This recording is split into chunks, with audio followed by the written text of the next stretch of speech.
ቆይ ለበሽ ሰይፍ ቴጅ መልእክት አለኝ ለናማ ላንተ ላንቺ ለናንተ ለሁላችሁም ከዚህ በኋላ ቤቴ ህገወጥ ነው ማለት ቀረ። አሰላሙ አለይኩም ወራህመቱላሂ ወበረካቱ። ውድና የተከበራችሁ የኤችቲዩ ቤተሰቦች እንዴት ናችሁ? ደህና ናችሁ? እኔ ደህና ነኝ አልሐምዱሊላሂ ረቢል ዓለሚን። እንግዲህ ዛሬ በጣም አስፈላጊና በጣም ምርጥ የሆነ መረጃ ይዤላችሁ መጥቻለሁ ማለት ነው። እሱም መረጃ ምንድነው? ከዚህ በኋላ ቤቴ ህገወጥ ነው ማለት ቀረ። ከአርሶ አደር የእርሻ ቦታ ላይ ቤት ገንብቶ የሚኖር ግለሰብ አዲሱ የመሬት አጠቃቀምና አስተዳደር አዋጅ በተለይም በአማራ ክልል አሁን በምክር ቤቱ የጸደቀው ምን ትሩፋት ይዞለት መጥቷል የሚለውን እስኪ ላካፍላችሁ። እንግዲህ ከአርሶ አደሮች እርሻ መሬት ላይ ቤት ገንብቶ በርካታ ግለሰቦች በመኖር ላይ እንዳሉ ይታወቃል። በክልሉም ሆነ በሀገራችን 20 ዓመት 30 ዓመት 10 ዓመት ተኖረ በስማቸው ቤቱ አልዞረላቸውም። የሚታወቀው የአረንጓዴ ደብተር የያዘው አርሶ አደር ነው በዛ ቦታ ላይ የሚታወቀው። አሁን አዋጁ ከጸደቀ በኋላ የገጠር ቀበሌ ማዕከላትንም ሊሆኑ ይችላሉ ወይም ሌሎች ቦታ ሊሆኑ ይችላሉ። በገጠር ቀበሌ ማዕከላት ተብለው በተመረጡት ግንባታቸው በአስተዳደሩ ፕላን መሰረት የተገነቡ ከሆኑ አርሶ አደሩ ለገዢዎች ስመ ንብረቱን ማስተላለፍ ለሶስተኛ ወገኖች ስመ ንብረቱን በሽያጭ ማስተላለፍ እንደሚችል አሁን በጸደቀው በአዲሱ አዋጅ በአንቀጽ 40 ተቀምጧል።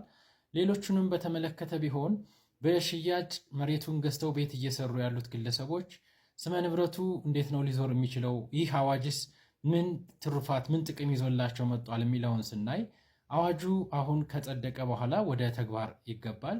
ስለዚህ ግለሰቦቹ የሚያደርጉት የቤት ሽያጭ ውል በጽሁፍ መደረግ እንዳለበት ሻጭ የሆነው ወገን የአረንጓዴ ደብተሩ ባለቤት በሻጭ እንዲሁም ገዢዎች በመኖር ላይ ያሉት ሊሆኑ ይችላሉ ወይም አዲስ ገዢዎች ሊሆኑ ይችላሉ። እነሱ ነው በሚመለከተው አካል ከጸደቀ በኋላ ስመ ንብረት ሊዞር እንደሚችል ነው።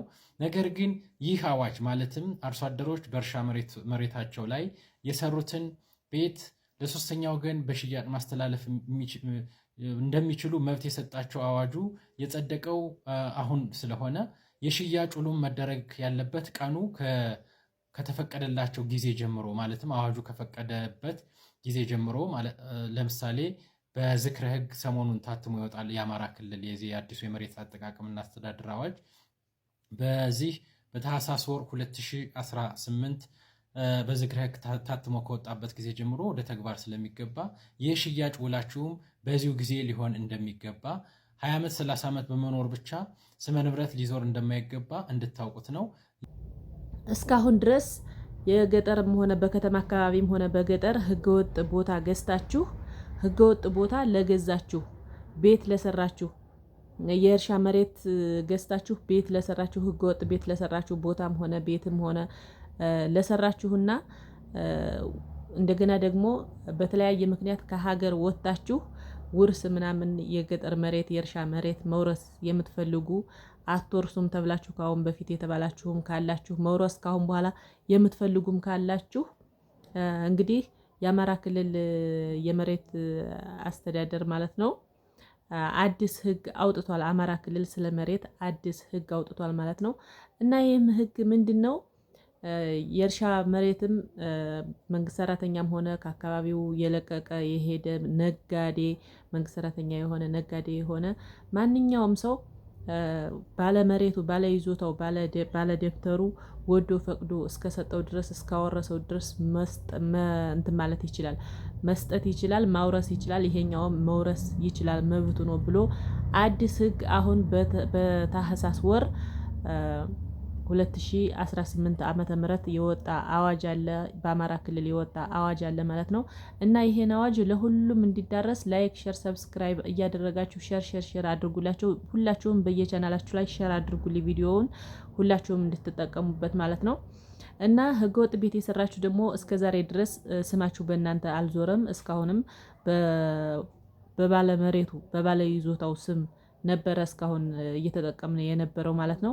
20 ዓመት 30 ዓመት 40 ዓመት 50 ዓመት ቢሆነውም እንኳን ራሱ በባለይዞታው በመሬቱ ባለቤት ስም ነው እንጂ በእኛ ስም አይደለም። መሸጥ መለወጥም አንችልም፣ በህጋዊ መልኩ ማለት ነው። መሸጥ መለወጥ አንችልም።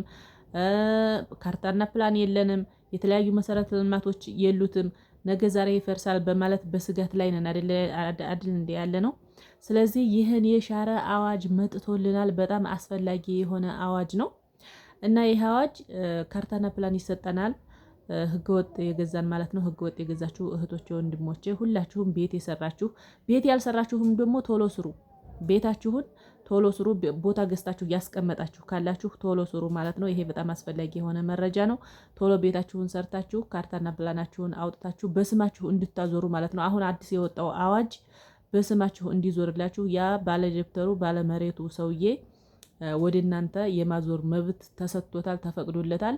ካሁን በኋላ ህገ ወጥ ነው ምናምን የሚባል ነገር የለም ማለት ነው። ለምን መብቱን ሰጥቶታል። ለባለመሬቱ መንግስት መብት ሰጥቷል። እንደፈለገ እንዲሸጥ፣ እንዲለውጥ፣ እንዲበደርበት እንደፈለገ እንዲያደርገው መብት ስለሰጠ ያ ሰውዬ ደግሞ በፈቃደኝነት ሆኖ ከሸጠላችሁ እኛ በጣም ተጠቃሚ እንሆናለን ማለት ነው። እና በዚህ መካከል ደግሞ ምንድን ነው እንትኖች አሉት፣ ገደቦች አሉት፣ ህግና ደንቦች አሉት። እንዴት አድርጋችሁ ነው በስማችሁ ማዞር የምትችሉት? እንዴት አድርጋችሁ ነው ካርታና ፕላን ማውጣት የምትችሉት?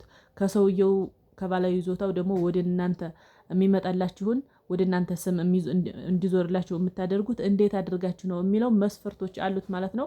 እነዚህ መስፈርቶች ምን አይነት መስፈርቶች ናቸው? መስፈርቶቹ ከአሁን በፊት የዛሬ 30 ዓመት 40 ዓመት 50 ዓመት የገዛችሁት ቦታ ሊሆን ይችላል። ከዚህ በፊት ያለው ውለታችሁ ተቀባይነት አይኖረውም ማለት ነው።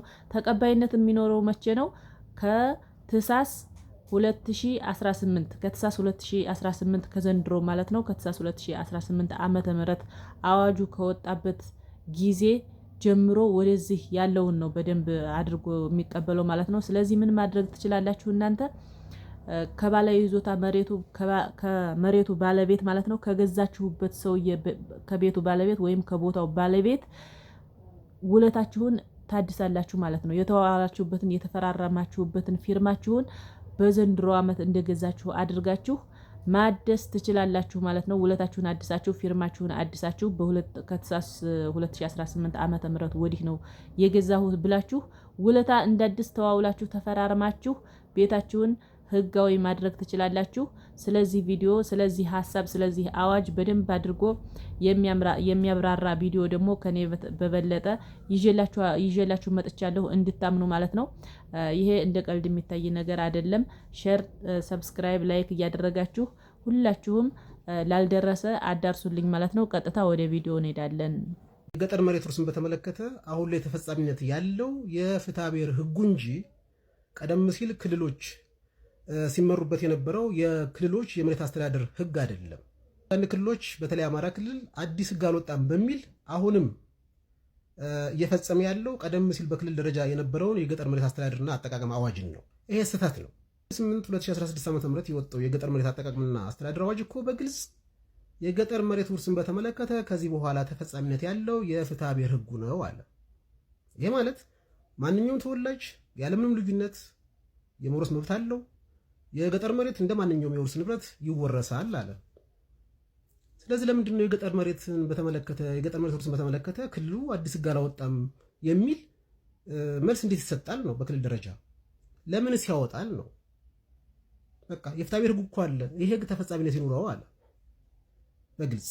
ምናልባት ክልሉ ስለ ገጠር መሬትን በተመለከተ በሌሎች ጉዳዮች ዙሪያ ሊያወጣ ይችላል። ለምሳሌ የገጠር መሬት ማግኘት ያለበት ማን ነው፣ ለምን የሚለው ሊያወጣ ይችላል። ግን በልዩ ሁኔታ ግን ውርስን በተመለከተ የፍትሐ ብሔር ህጉ ተፈጻሚነት አለው ስላለ የፍትሐ ብሔር ህጉ ደግሞ ኦልሬዲ ስላለ በዛ መሰረት የሚስተናገድ እንጂ ክልሉ አዲስ ህግ አላወጣም በሚል የገጠር መሬት ውርስን በተመለከተ ክልሉ ቀደም ሲል በነበረው የመንግስት ሰራተኞችና አንዳንድ ተወላጆችን ከውርስ በሚነቅለውና በሚከለክለው አዋጅ እንዴት የገጠር መሬት ውርስ ይታያል ስቲል ነው?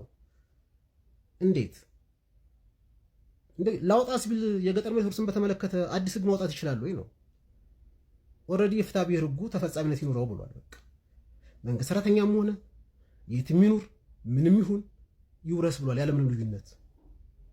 የገጠር መሬትን በተመለከተ እንደ ማንኛውም የውርስ ንብረት ይወረስ ብሏል። ስለዚህ ለምንድን ነው አዲስ ህግ እንዲወጣ የምንጠብቀው ነው? አዲስ ህግ አልወጣም የሚል እንዴት መልስ ይሰጣል ነው ክልል ደረጃ? የገጠር መሬት ውርስን በተመለከተ የክልሉ የገጠር መሬት አስተዳደርና አጠቃቀም አዋጅ ነሐሴ 8 2016 ዓ.ም ተሽሯል ነው። አንድ ግን ተሽሯል ለማለት የግድ አዲሱ አዋጅ ተሽሯል ማለት አለበት እንዴ? የገጠር መሬት ውርስን በተመለከተ አሁን ጥንቃቄ ማድረግ አለብን።